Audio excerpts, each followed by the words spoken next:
Saudara, kami awali informasi pertama hari ini. Unjuk rasa masih dilakukan oleh mahasiswa di sejumlah daerah hari ini.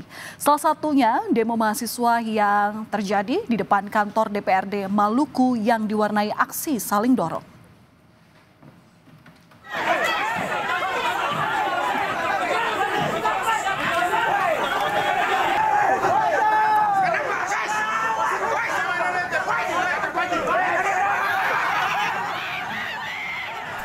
Mahasiswa Institut Agama Islam Negeri Ambon terlibat saling dorong dengan polisi di depan kantor DPRD Maluku.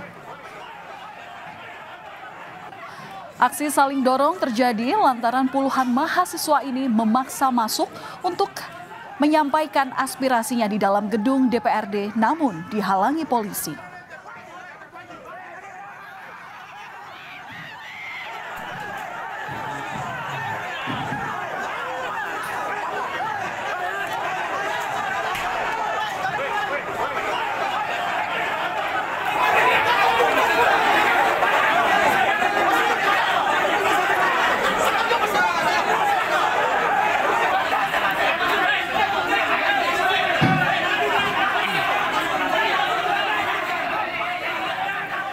Dalam orasinya, mahasiswa tolak pemotongan anggaran pendidikan, kesehatan, dan infrastruktur.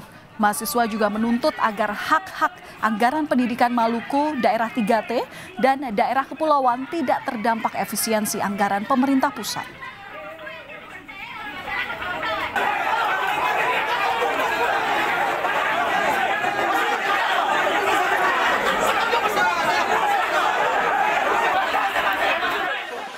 Harus ada pendidikan gratis, itu yang kami butuhkan. Kalau misalnya kita lihat Maluku ini sudah kaya dengan sumber daya alam, bisa memberikan manfaat buat anak-anak yang baru lahir tentang pendidikan gratis.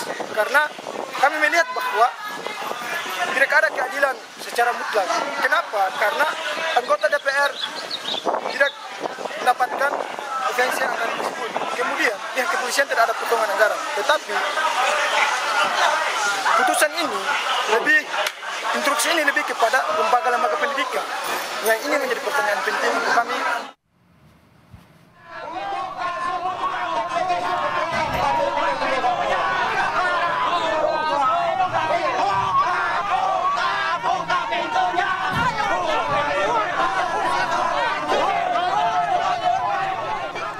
Aksi saling dorong mahasiswa dengan polisi juga terjadi di Indramayu, Jawa Barat. Mahasiswa yang melakukan unjuk rasa di luar gedung DPRD mencoba menerobos barikade pengamanan polisi untuk masuk ke dalam gedung. Dalam orasinya, mahasiswa mengkritisi kebijakan efisiensi anggaran yang dinilai akan berpengaruh pada dunia pendidikan. Efektivitas serta brutalitas kepolisian harus segera disudahi. Semangat semuanya. 10. Segera sahkan undang-undang perampasan aset korupsi. Selalu menjadi momok yang terus menghantui masyarakat Indonesia.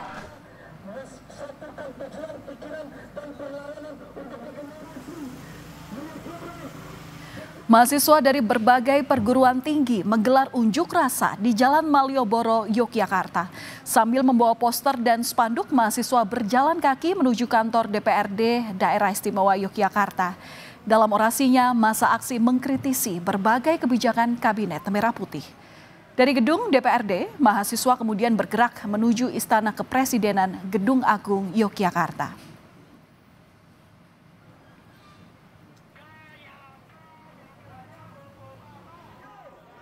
Artinya sebenarnya kami melakukan pembacaan itu berdasarkan satu poin tuntutan utama, yakni pendidikan kami atau kesehatan bagi masyarakat luas itu dipangkas hanya karena MBG yang masih belum merata sampai hari ini gitu. Itu kira-kira. Makna dari Masanya dari mana aja, Mas? Kalau masa yang dari kami dari UIN, kemudian tergabung juga dari FBD, kemudian dari banyak aliansi. Dari BMSI pun juga dari Forum CIDK.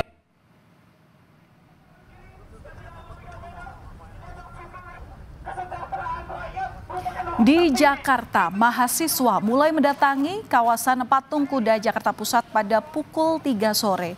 Badan Eksekutif Mahasiswa Seluruh Indonesia menurut rencana akan menggelar unjuk rasa terkait efisiensi kebijakan pemerintah. Unjuk rasa mahasiswa akan dilanjutkan ke Istana Negara.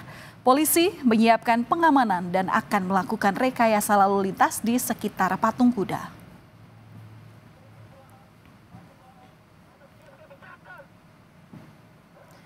Dan lebih lengkap terkait unjuk rasa mahasiswa di sejumlah daerah, kita tergabung dengan jurnalis Kompas TV, ada Michael Aryawan di Yogyakarta dan Renata Panggalo di Jakarta. Kita ke Michael terlebih dahulu di Jogja. Mahasiswa dari mana saja, Michael, yang berunjuk rasa pada sore ini dan apa yang menjadi tuntutan mereka? Ya, selamat sore. Mahasiswa yang menggelar unjuk rasa di depan Gedung Agung Yogyakarta atau di kawasan Malioboro pada sore ini berasal dari berbagai perguruan tinggi di Yogyakarta.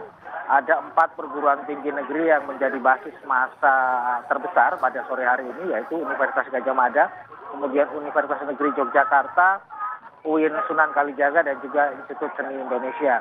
Nah, tapi memang banyak juga massa yang berasal dari perguruan tinggi swasta atau mahasiswa yang berasal dari perguruan tinggi swasta, karena mereka memang menyuarakan solidaritas mereka terhadap berbagai keluhan-keluhan masyarakat yang mereka anggap perlu dikritisi. Misalnya tentang efisiensi di berbagai bidang, tidak hanya di dalam pendidikan, tetapi efisiensi yang menyebabkan banyak tenaga honorer, tenaga kontrak yang kemudian diputus hubungannya karena hubungan kerjanya karena adanya efisiensi.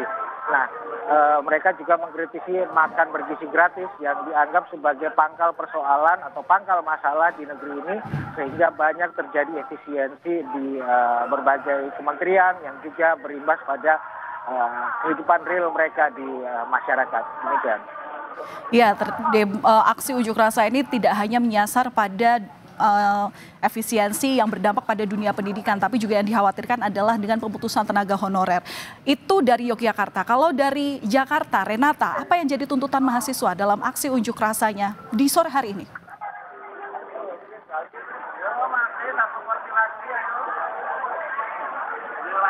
Sore tadi memang sudah bisa kami rangkum dalam 9 tuntutan yang kami dapatkan atau terima dari Badan Eksekutif Mahasiswa seluruh Indonesia. Ada 9 tuntutan, Valen. Yang pertama adalah untuk mengkaji ulang Inpres nomor 1 tahun 2025 terkait efisiensi belanja anggaran 2025 yang dimana ini dianggap menjadi ancaman bagi hak-hak masyarakat yang justru sebenarnya menjadi hak oleh masyarakat, yaitu di sektor pendidikan dan juga kesehatan. Dan meskipun sebenarnya pemerintah juga sudah meyakinkan atau memberikan statement terkait dengan UKT yang tidak akan terdampak dari efisiensi, tetapi memang mahasiswa pada hari ini masih terus menuntut agar aksi ini terus dilakukan untuk mengawal apakah benar kemudian janji-janji ataupun statement dari pemerintah yang meyakinkan bahwa UKT tidak akan terdampak ini benar-benar bisa diwujudkan. Nah, sampai dengan pukul 4 sore ini, Valen dan juga saudara, memang semakin sore semakin banyak mahasiswa yang berdatangan untuk kemudian menyampaikan apa saja tuntutan-tuntutan yang menjadi keresahan mereka yang terangkum dalam tajuk Indonesia Gelap ini. Kemudian yang bisa saya lanjutkan yang kedua adalah terkait dengan transparansi status pembangunan dan pajak rakyat. Kemana uang-uang masyarakat ini digunakan untuk pembangunan apa saja. Kemudian juga terkait dengan makan bergizi gratis. Mereka menuntut agar evaluasi dilakukan agar program makan bergizi gratis ini bisa tepat sasaran dan tidak hanya menjadi alat politik semata. Kemudian, Valen dan juga saudara, mahasiswa ini juga turut menuntut ataupun menolak revisi Undang-Undang Minerba yang bermasalah. Meskipun kita ketahui bahwa Menteri Hukum Supratman Andi Aktas pada tanggal 17 Februari lalu ini sudah memberikan statement bahwa perguruan tinggi ini tidak akan diberikan konsesi terkait dengan izin usaha pertambangan, namun mahasiswa masih terus menuntut hal ini agar mengawal bahwa janji-janji ini memang benar-benar tidak diingkari lagi begitu. Dan memang masih banyak sekali tuntutan-tuntutan dari tadi yang disampaikan oleh mahasiswa terkait juga dengan RUU perampasan aset ini yang juga terus didorong karena mereka mengklaim bahwa masih banyak sekali aset-aset dari para koruptor yang seharusnya bisa dirampas oleh negara. Jadi masih kita pantau terus Valen dan juga saudara apa saja yang kemudian yang akan disampaikan oleh mahasiswa. Baik, terima kasih atas laporan Anda jurnalis Kompas TV Renata Panggalo dari Jakarta dan sebelumnya ada rekan Michael Aryawan dari Yogyakarta.